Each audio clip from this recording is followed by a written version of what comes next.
Hi, I'm Antonia Marquis. I'm Soman's editor and have been since book 2. Okay, so I'm going to turn the tables and ask you, Jamie, superfan, why you love SGE.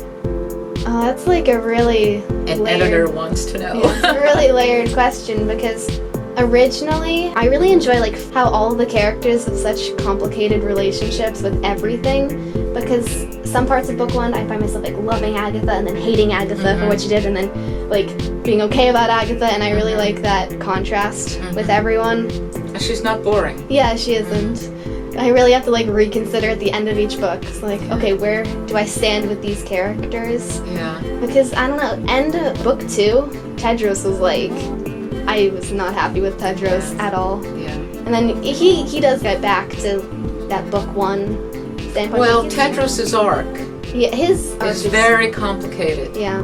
I think possibly more complicated than the girls. The girls are strong in themselves. He's totally privileged, right? Yes. In a way. He thinks that he is who he is because of who he is. And he learns differently. So I think that that's a tough arc. And because he's, sorry June, a boy. You know, girls are kind of used to that kind of thinking about yourself. I'm not sure that boys do, which is sad.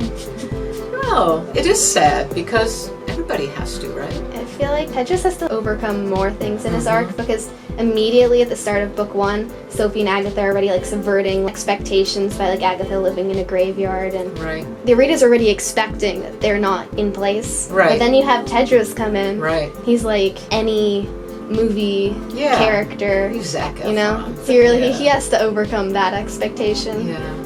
So that he becomes multi-layered, and I think the journey is most painful for him, actually, which is interesting. The whole thing is about him in some aspect, because right now it's all about battling for Camelot, and then it was before that it was battling for his like honor in terms of the school for boys at that point, because he's from the woods, and they're readers. Agatha and Sophie aren't, so they already know like what to do. And do you find that the book mirrors real life in a way? I do think that it mirrors life in some way, at least in high school, how everyone's relationships change super quickly.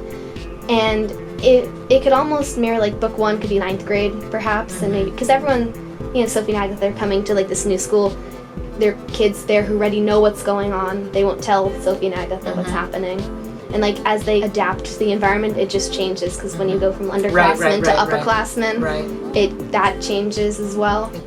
I've also noticed that readers have been upset at times with who has died, or they worry about who is going to die. Obviously, Soman has proved that he can surprise you in ways you may or may not like. Do you feel that people get upset about that?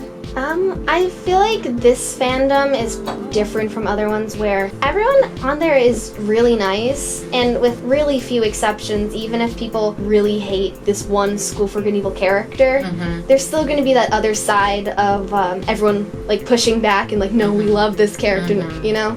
And I think that that's probably because Soman's written like both perspectives, which I think was like achieved his goal in that way. But just to show like the range of the School for Good and Evil fandom, I've done polls on my Instagram story, and there are people who are willing to go date characters like Rian and Arik. Date? Did you say date? Yes. Like go on a date with them? Yes.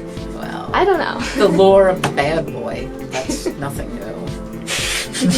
What's the School for Good and Evil series? It's creative.